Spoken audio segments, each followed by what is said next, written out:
Shalom. आज की सुबह के लिए प्रभु यीशु मसीह का धन्यवाद करते कि प्रभु ने हमें समय दिया उसकी महिमा, सेवा और आराधना करने का। मेरे प्यारो, आज सुबह फिर एक बार एक महत्वपूर्ण वचन पर हम प्रभु के वचन से अभ्यास करेंगे, अध्ययन करेंगे और हमारा विषय होगा कलीसिया के नींव की जांच। जी हाँ, हमारा विषय होगा कलीसिया के नींव यानी फाउंडेशन की जांच करने के विषय में प्रभु का वचन आज हम सीखने और समझने जाएंगे।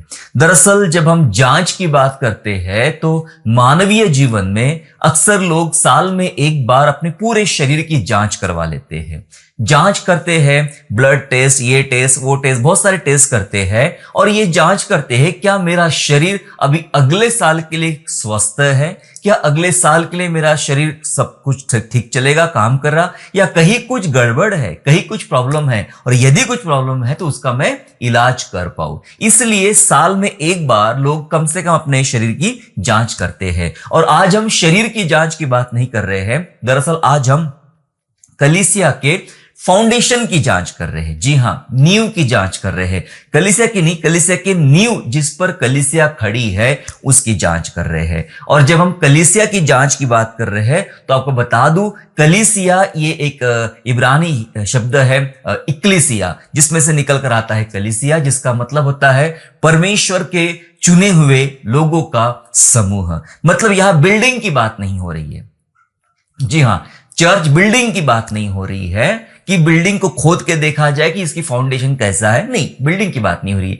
कलीसिया अर्थात परमेश्वर के चुने हुए लोग, परमेश्वर के बुलाए हुए लोग या प्रभु को चाहने वाले लोगों का समूह, जिसे इक्लेसिया या कलीसिया कहा जाता है, हम उसके फाउंडेशन की जांच करने जा रहे हैं। जी हां, उसकी जांच करने जा रहे हैं और हमें वो सारी की सारी जांच आत्मिक रूप से होगी, परमेश्वर के वचन के अनुसार होगी, और वो जांच हमें इस योग्य ठहराएगी कि अगले वर्ष के लिए हम कितने तैयार हैं, हमारी मंडली, हमारी कलीसिया कितनी तैयार है, मैं आत्मिक रूप से कितना तैयार हूं। ये सारी बातें ये जांच हमें बताएगी। वचनों के साथ समझने का प्रयास करेंगे।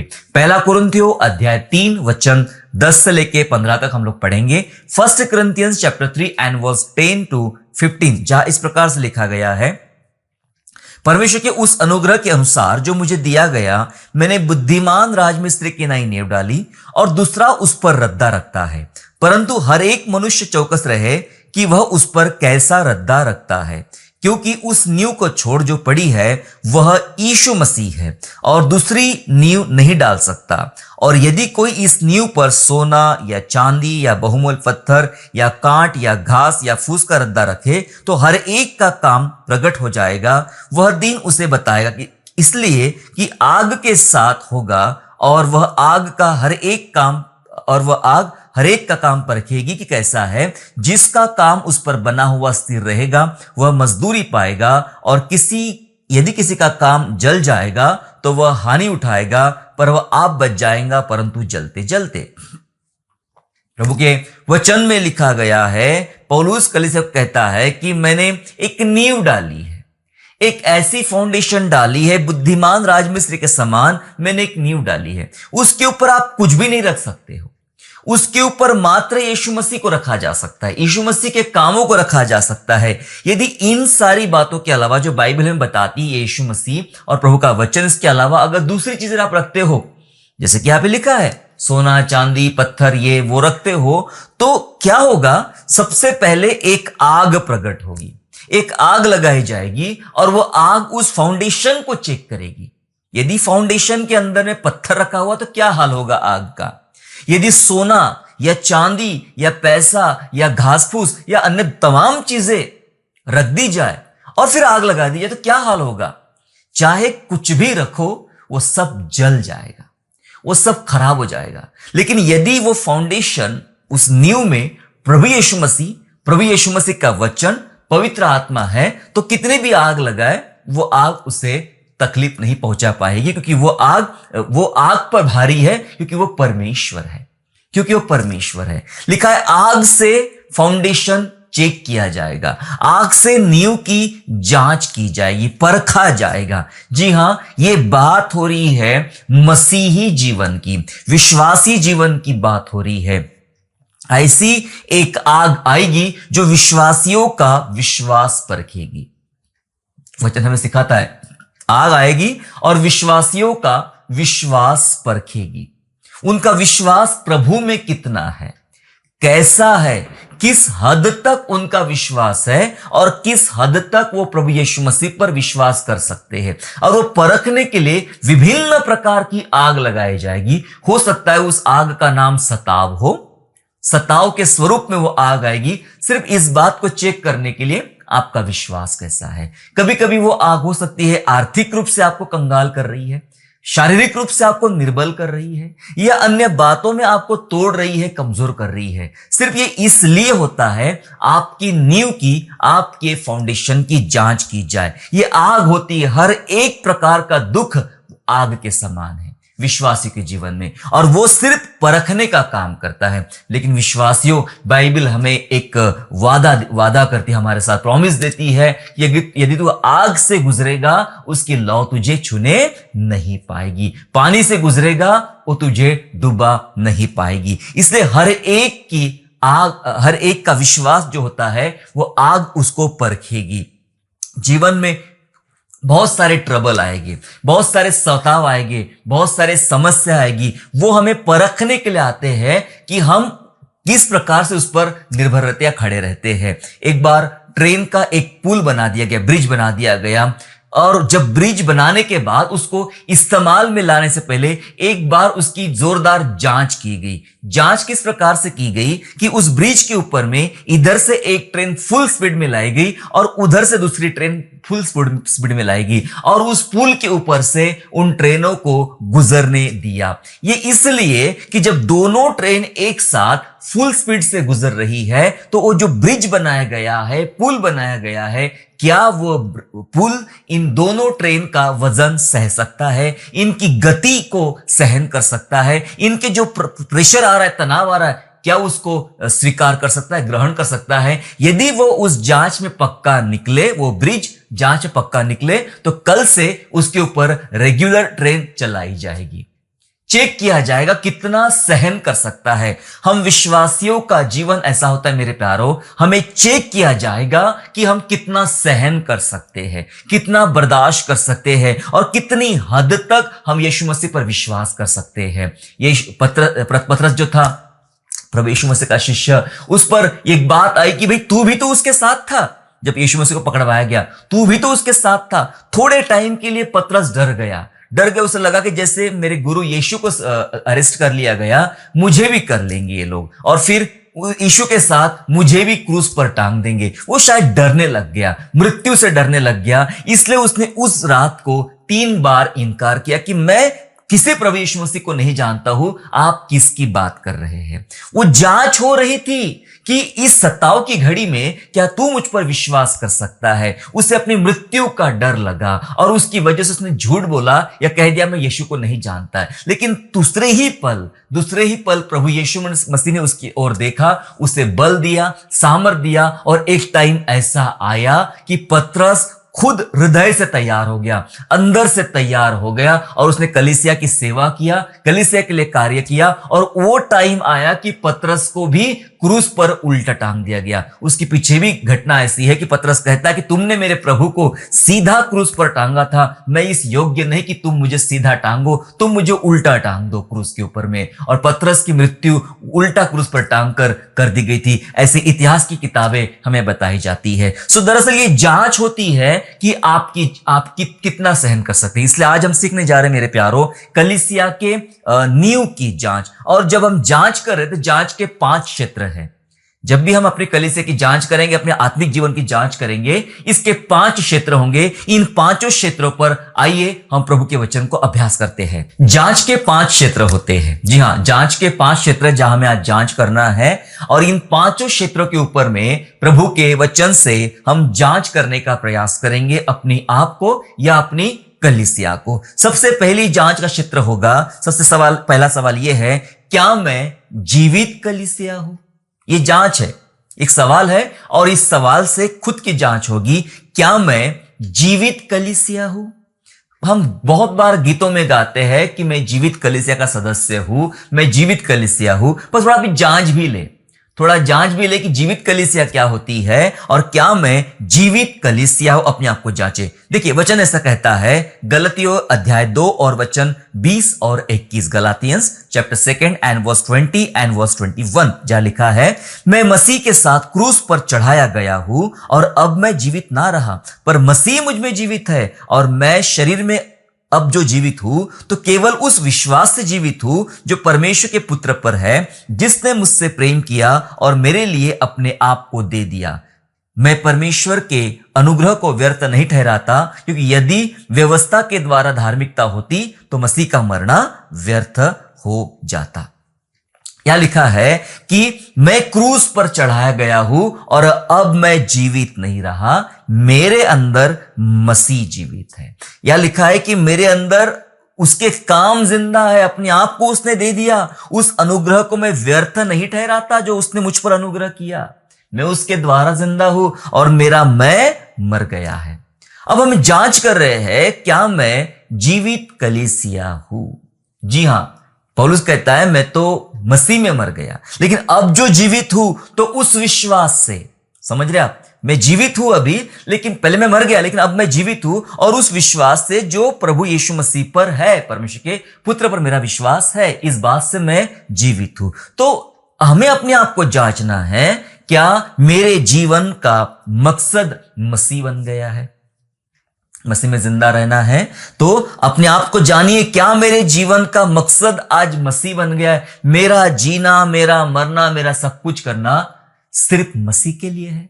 जांचिए, अपने आप को सवाल कीजिए कलीसिया, अपने आप को सवाल कीजिए। दूसरा कुछ मुझे सोचना नहीं है, मैं मसीह के लिए। क्या अभी भी वो पहला वाला प्यार जो था प्रभु के पीछे चलने का आपका, आज से 20 साल पहले, आज से 25 साल पहले जो आपका प्यार था, क्या अभी भी आपका प्यार वैसा ही प्रभु के साथ है? क्या मेरा मकसद ही, मैं इसीलिए जीता हूं सिर्फ मसीह के लिए, जीना मसीह, मरना लाभ? क्या यही आपका मकसद है? इस प्रश्न से अपने आप को जांचें। मसीह में जिंदा रहना है तो एक मुख्य काम करना पड़ेगा, पता है कौन सा? और मुख्य काम है सुसमाचार सुनाना।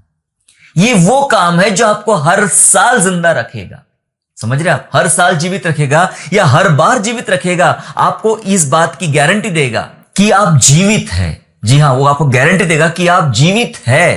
और क्या करना होगा उस बात के लिए? उस बात के लिए सुसमाचार सुनाना होगा। सुसमाचार, देखो, सुसमाचार सुनाने के लिए आपके पास शब्द होना चाहिए, वो एक हृदय होना चाहिए प्रभु के प्रेम से, तरस से भरा हुआ, वो हृदय होना चाहिए दूसरों को बचाने का। जब ये हृदय आपके पास है, आपका हृदय धड़क रहा है, जिंदा है, चल रहा है, और जो कोई आपको मिलता है वहां जाकर आप उसको सुसमाचार सुनाते हो, तो अपना हृदय को काम करने देते हो।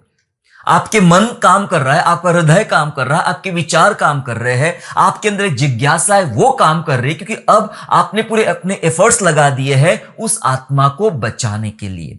जी हां, जो कलीसिया सुसमाचार सुनाती है वह जीवित कलीसिया है, और जो कलीसिया सुसमाचार में कोई दिलचस्पी नहीं लेती है वो एक मृतक के समान पड़े हुए है। बस ट्रेडिशनल कलीसिया, चर्च जाना है, आराधना करना है, घर आना है और खाना खाना है, इसके अलावा कुछ काम नहीं बचा है। सुसमाचार सुनाने वाली कलीसिया जीवित है। जी हां, यदि आपको भी, हमें भी अगर जीवित रहना है मसीह में, तो यह बात नहीं भूलना है कि हमें सुसमाचार सुनाना ही है। चाहे कुछ भी हो जाए, सुसमाचार सुनाते रहना चाहिए। सुसमाचार से ना केवल आत्माओं की बढ़ोतरी होती है, कलीसिया की बढ़ोतरी होती है, आप खुद अपने आप को समझते हो कि अब मैं जीवित हूं और जीवित ढंग से मैं काम कर रहा हूं। आपके अंदर कुछ जिंदा बचा हुआ है। अगर ये मर जाए तो आपको क्या मजा है, क्या इंटरेस्ट है? कोई मरता है तो मरने दो, कोई जाता है तो जाने दो, आपको फर्क नहीं पड़ेगा। आपको तब फर्क पड़ेगा जब आपका हृदय जिंदा है मसीह यीशु के लिए। जी हां, तब आपको फर्क पड़ेगा। जो कलीसिया खोए हुओं को नहीं ढूंढती है, एक बड़े प्रचारक ने ऐसा कहा था, जो कलीसिया खोए हुओं को नहीं ढूंढती है वह खुद खोई हुई कलीसिया है। समझ रहे हैं आप? जो कलीसिया खोए हुओं को नहीं ढूंढती है वो खुद कलीसिया खोई हुई कलीसिया है। खोई हुई कलीसिया है। जब हम प्रभु भोज लेते हैं तो प्रभु भोज के नियम में एक नियम ऐसा है कि जब हम प्रभु भोज लेते हो तो आप कहते हो, वचन पढ़ाया जाता हमारे लिए कि जब तक वह न आए उसकी मृत्यु का प्रचार करते हो। सुसमाचार तो सुनाना पड़ेगा, जब तक वह न आए उसकी मृत्यु का सुसमाचार आपको सुनाना पड़ेगा। जी हाँ, मसीह जीवन में सुसमाचार एक ऑक्सीजन का काम करता है। इसलिए पौलुस कहता है, अब मैं जो जीवित हूं, मैं तो मर चुका हूं, लेकिन अब अगर मैं जीवित हूं तो उस विश्वास से जो परमेश्वर के पुत्र पर है, और यदि आपका विश्वास है तो उस विश्वास को आपको प्रकट करना पड़ेगा। तो ये जांच है। पहली जांच, क्या मैं जीवित कलीसिया हूं? ये पहली जांच है। दूसरी जांच ये है, क्या मैं परोपकारी कलीसिया हूं? ये दूसरी जांच का क्षेत्र है, क्या मैं परोपकारी कलीसिया हूं? जब परोपकारी कलीसिया की बात होती है तो परमेश्वर के प्रेम को हम देखते हैं। पुराने नियम से लेके नए नियम तक परमेश्वर के प्रेम को देखते हैं। परमेश्वर परोपकार करना कभी भी नहीं भूलता। चाहे धर्मी हो चाहे अधर्मी हो, उनके जीवन पर परमेश्वर परोपकार करना कभी भी नहीं भूलता। वो करता है, अभी भी कर रहा है। आज भी आपको पता चलता है कि जब बारिश आती है तो धर्मियों के घर पे बारिश होती है और अधर्मी के घर पे भी बारिश होती है। लेकिन हमें जांचना है, हमारे अंदर फाउंडेशन डाला गया था परोपकारिता का, क्या वो अभी भी जिंदा है, या सिर्फ साल में एक दिन 25 दिसंबर को जाग उठेगा और हम लोग 4 लोगों को खाना बांट के आ जाएंगे, कपड़ा देकर आ जाएंगे, गिफ्ट दे देंगे और बात खत्म हो जाएगी और साल भर कुछ नहीं करेंगे।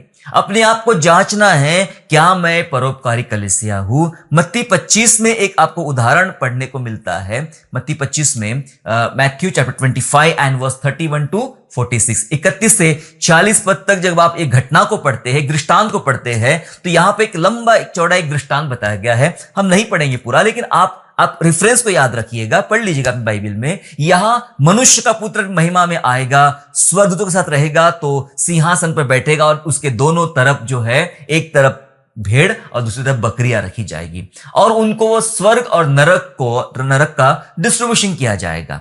किसको स्वर्ग भेजना है और किसको नरक भेजना है। बकरियों से कह रहा है, दूल्हा यीशु मसीह सिंहासन पर बैठकर बकरियों से कहता है कि जब मैं भूखा था, प्यासा था, नंगा था, जेल में था, तुम मुझसे मिलने नहीं आए, तुमने मुझे कपड़ा नहीं पहना, तुमने मुझे खाना नहीं खिलाया, इसलिए जाओ, जो नरक तुम्हारे रखा गया है, तुम नरक के भागी बन जाओ। तो वो कहते हैं, हमने कब प्रभु आपको भूखा, प्यासा, नंगा देखा? प्रभु ने कहा, जो तुमने छोटों में से एक के साथ नहीं किया, वो तुमने मेरे साथ भी नहीं किया। इसलिए उनके नरक भेजा गया। और अपने जिस ओर भेड़ थी उनको कहा कि जब मैं भूखा था, प्यासा था, नंगा था, वस्त्रहीन था, तुमने मेरी सहायता किया।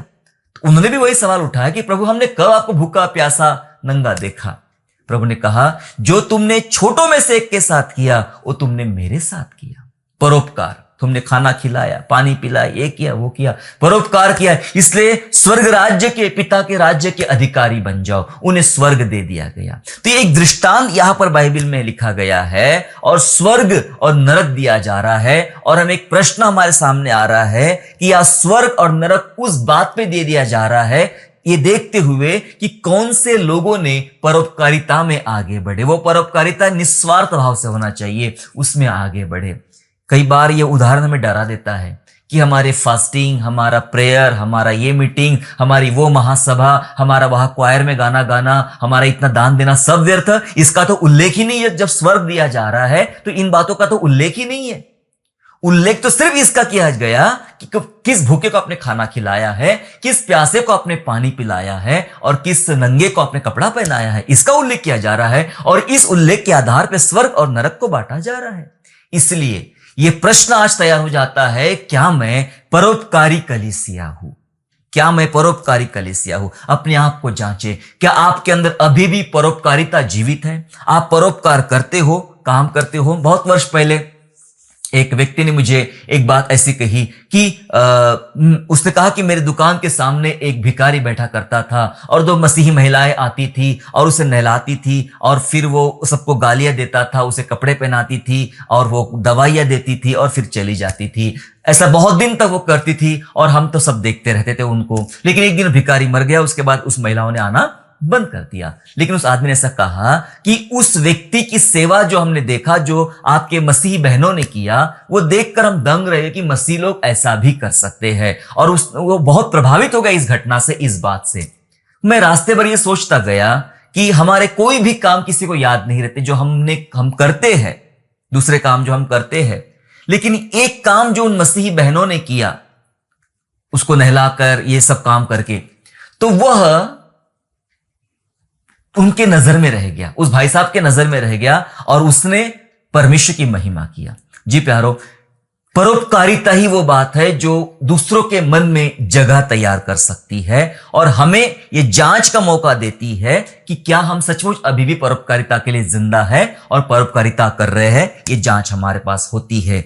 क्या होना चाहिए कलीसिया के पास? कलीसिया के पास एक बजट होना चाहिए दीन दुखियों की सहायता के लिए। हमारे पास बहुत सारे बजट होते हैं। मैं देखता हूं कलीसिया जब बजट तैयार करती है, यूथ मीटिंग के लिए इतना, बच्चों के लिए इतना, विमेंस के लिए इतना, खाने के लिए उतना, वो खाने के लिए इतना, न्यू ईयर की पार्टी होगी उसके लिए इतना, और ये अलग अलग बजट होते हैं। पर इस बजट में कहीं पर भी वो बजट नहीं होता है कि इस एक ऐसा बजट जिसमें हम लोग दीन दुखी लोगों की मदद कर सके, सहायता कर सके, परोपकारिता कर सके। मेरे प्यारो, उसका भी बजट रखिए। बाइबल इस उदाहरण के आधार पे मुझे लगता है कि वही बहुत ज्यादा खास है, वही बहुत ज्यादा जरूरी है, क्योंकि उसी के आधार पे स्वर्ग और नरक को यहां पर बांटा गया है। इसलिए दूसरी जो जांच थी हमारी, क्या मैं परोपकारी कलीसिया हूं?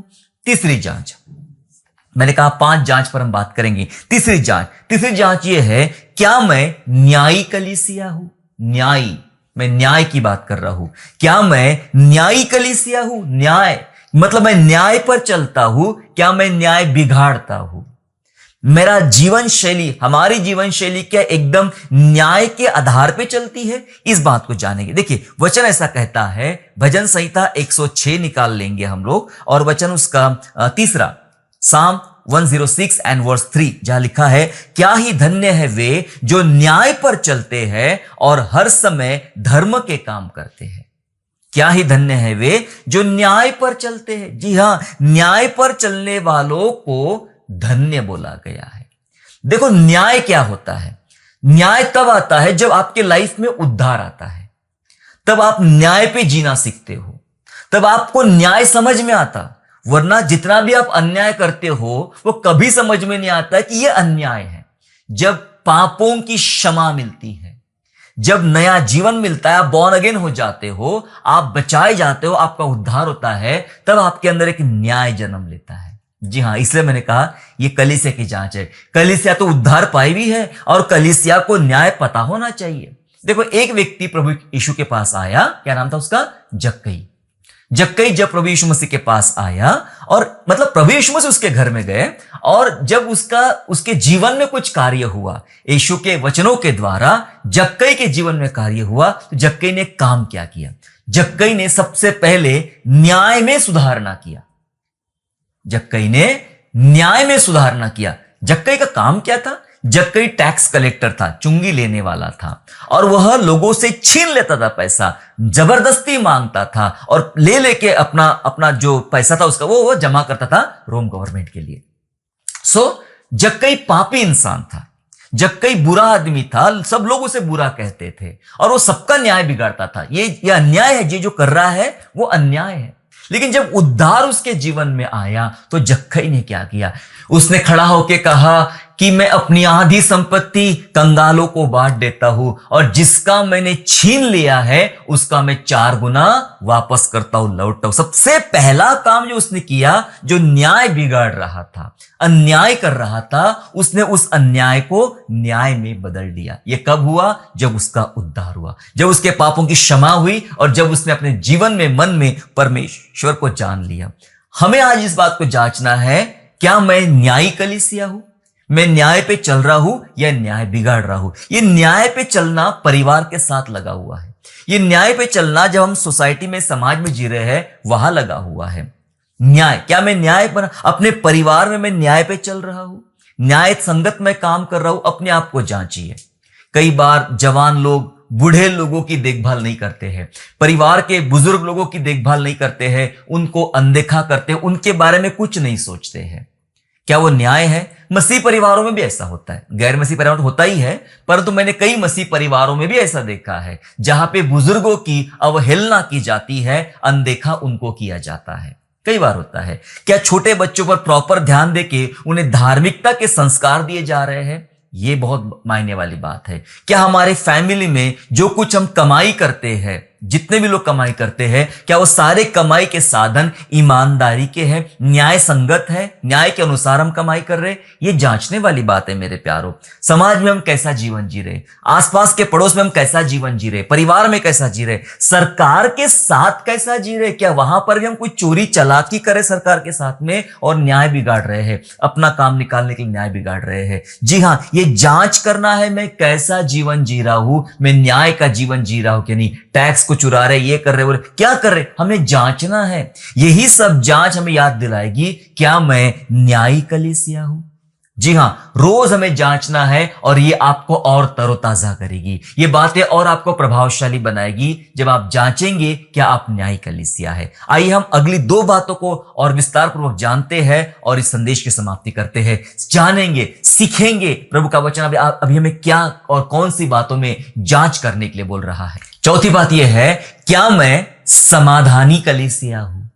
जी हां, क्या मैं समाधानी कलीसिया, ये अपने आप को पूछे जाने वाला सवाल है, क्या मैं समाधानी कलीसिया हूं? समाधानी कलीसिया क्या होती है? समाधानी कलीसिया जो कुछ उनके पास होता है उतनी बातों में, उतनी चीजों पे वो संतोष करते हैं। वे कुड़कुड़ नहीं करते हैं, वे शिकायत नहीं करते कि ये क्यों नहीं मेरे पास, वो क्यों नहीं मेरे पास, मैं ऐसा क्यों नहीं, मैं वैसा क्यों नहीं। वो कुछ नहीं करते। जिस हालातों में है, जिस दशा में है, उस दशा में परमेश्वर को धन्यवाद देते हैं। वचन पढ़ेंगे, इब्रानियों अध्याय 13 वचन 5, हिब्रू चैप्टर 13 एंड वर्स 5 लिखा है, तुम्हारा स्वभाव लोभ रहित हो और जो तुम्हारे पास है उसी पर संतोष करो, क्योंकि उसने आप ही कहा है, मैं तुझे कभी ना छोड़ूंगा और कभी ना त्यागूंगा। जी हां, वचन लिखा है, जो तुम्हारे पास है उसी में संतोष करो। और वचन कहता है, संतोष सहित भक्ति बड़ी कमाई है। जो तुम्हारे पास है, तो यह क्या हम समाधानी है? कई बार हमारे पास जो होता है हम उसमें संतोष नहीं हो पाते हैं। एक डॉक्टर मेरे से एक दिन बात कर रहा था, डॉक्टर कहता कि मेरे पास दुबले लोग आते शिकायत लेके, मोटे लोग आते शिकायत करते। मोटे लोग कहते हैं कि डॉक्टर साहब मुझे कुछ ऐसा इलाज बताओ कि मैं दुबला हो जाऊं, और दुबले लोग कहते हैं डॉक्टर साहब मुझे कुछ ऐसा इलाज बताओ कि मैं मोटा बन जाऊं, थोड़ा सा तगड़ा हो जाऊं। सो जो उनको मिला गया है उनमें वे खुश नहीं है, जो नहीं है उनके पास वो पाने के लिए मेरे पास आते हैं, ऐसा उसने कहा। इसका यह मतलब है कि जो हमारे पास है कई बार हम उसमें समाधानी नहीं होते और हम ढूंढते रहते हैं कि मुझे और चाहिए, मेरे पास वो नहीं है, मेरे पास वो कब आएगा, ऐसा कब होगा, वैसा कब होगा। तमाम चीजें हम लोग ढूंढते रहते हैं, जबकि बाइबिल बोलती है जो अभी तुम्हारे पास है उसी में संतोष करो। बाइबिल ने हमें ये सिखाया है। तो ये हमारे लिए जांच बन जाती है, क्या मैं समाधानी कलीसिया हूं? समाधानी कलीसिया हूं। जो हमारे पास है हमें उसी पर संतोष करना आना चाहिए। देखो, जीवन जीने का सबसे उत्तम तरीका यह होता है कि अपने से छोटे वाले को देखे वो कैसा जीता है। अपने आप जिस भी लेवल पर है वहां से छोटे वाले व्यक्ति को देखे वो कैसे जीता है, तब आपको पता चलेगा कि वो बेचारा साइकिल पर चलता है, रोज दिन भर काम करता है। तब आपको याद आएगा, अच्छा उसके पास साइकिल है, ओ थैंक यू लॉर्ड, कम से कम मेरे पास 2 व्हीलर तो है, एक 2 चक्की वाहन तो मेरे पास में है जिसके द्वारा मैं सफर करता हूं। धन्यवाद प्रभु। यदि आपके पास कार है और उसमें आप असंतुष्ट है तो उस 2 व्हीलर चलाने वाले, मोटरसाइकिल चलाने वाले व्यक्ति को देखो, कितना दूर दूर 2 व्हीलर पे चलता रहता धूप में।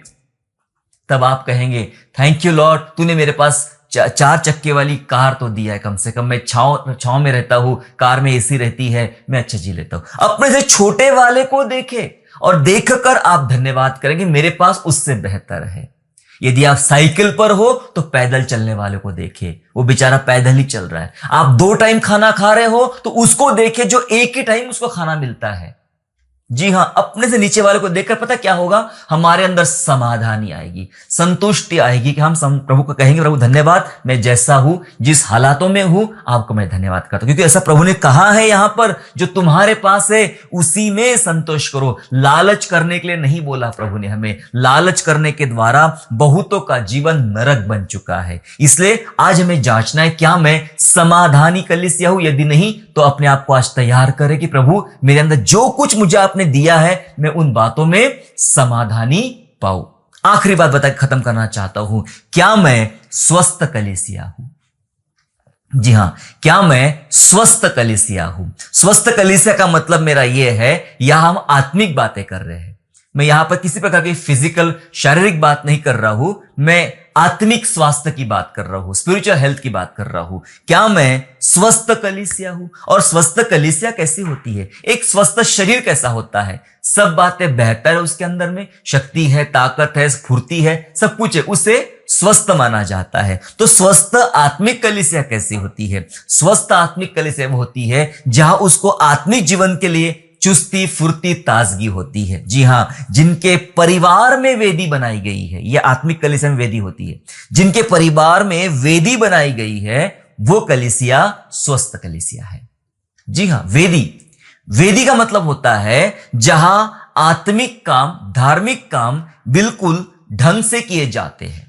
चलो आपको उदाहरण बताना चाहता हूं। कुरनेलियुस के उदाहरण बाइबल में बताती है। जबकि कुरनेलियुस यहूदी नहीं था, परंतु वो अपने पूरे घराने के साथ परमेश्वर का डर मानता था। जी हां, वो गैर यहूदी होने के बावजूद भी उसके पास, उसके घर में एक आत्मिक वेदी थी। वो बराबर प्रार्थना करता था, दान दिया करता था। ऐसा लिखा है, वो दान देता था, प्रार्थना करता था और पूरे घराने समेत परमेश्वर का डर मानता था। यह उसके घर में वेदी है, इसलिए वह एक स्वस्थ कलीसिया है। स्वस्थ कलीसिया वो होती जहां परिवार में वेदी बनाई जाती है, जहां परिवार बराबर प्रार्थना करता है, आराधना करता है, परमेश्वर को प्रसन्न करता है। अय्यूब के घर में यह बात हमें देखने को मिलती है कि अय्यूब अपने तमाम बच्चों के लिए नाम ले लेकर होम बलि चढ़ाता है और प्रार्थना करता है। जी हां, उसके घर में एक वेदी है। एली शायद ऐसा करने में असक्षम रहा, इसलिए उसके बच्चे व्यर्थ निकले, है ना, अयोग्य निकले उसके बच्चे। लेकिन उसने मेहनत किया शमूएल के ऊपर में, एली ने मेहनत किया शमूएल के ऊपर में, और शमूएल एक अच्छा नबी बन जाता है, अच्छा व्यक्ति बन जाता है। मैं ये बताना चाहता हूं कि स्वस्थ कलीसिया होती है जिनके घरों में प्रार्थना की वेदी है, आराधना की वेदी है, धन्यवाद की वेदी है, दान की वेदी है। ये वेदी बनाई गई है तो आप स्वस्थ है। आपके घर में बिना भूले प्रार्थना होती है, आपके घरों में अभी भी आराधना का माहौल है, आपके घर में अभी भी परमेश्वर का वचन से डरा जाता है, भय रखते हो, प्रभु से डरते हो, तो ये है सब कुछ है, तो आप एक स्वस्थ कलीसिया है। मैंने आपको आज 5 बातें बताई। ये 5 बातें जांच है। ये अभी एक संदेश खत्म होते बराबर आपको नया संदेश के लिए वेट नहीं करना है। हमें पूरे हफ्ता भर इन 5 बातों से अपनी जांच करते रहना है। पौलुस कहता है अपनी नींव में क्या डाला गया उसको जांच करो, आग परखेगी। जी हां, परखेगी। 5 जांच हमने देखा। सबसे पहली बात जांच हमने देखा, क्या मैं जीवित कलीसिया हूं। दूसरी जांच हमने देखा, क्या मैं परोपकारी कलीसिया हूं। फिर तीसरी, क्या मैं न्यायी कलीसिया हूं। चौथा हमने देखा, क्या मैं समाधानी कलीसिया हूं। और 5वीं बात हमने देखा, क्या मैं स्वस्थ कलीसिया हूं। ये 5 बातों से अपने आप को जांच कर अपने आप को तैयार करें, फिर से एक बार नए वर्ष के लिए, नए कामों के लिए, नए चीजों के लिए अपने आप को तैयार करें। परमेश्वर आप में से प्रत्येक को आशीर्वाद दे। आइए अपनी कलीसिया के लिए हम लोग प्रार्थना करें।